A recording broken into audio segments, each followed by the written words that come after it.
First is, pindutin nyo yung link na binigay ko. Then, pag nandito na kayo, pindutin nyo yung register dahil bago pa lang kayo. Pagkapindot nyo yung register guys is, ito yung lalabas. Create an account.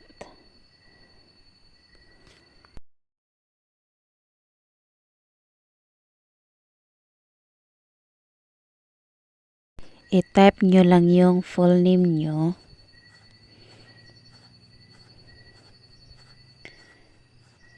At email address.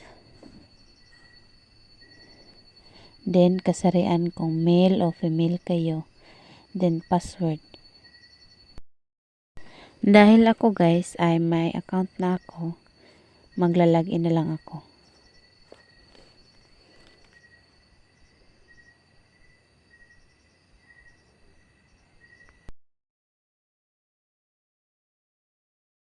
Ito na yung dashboard ko guys.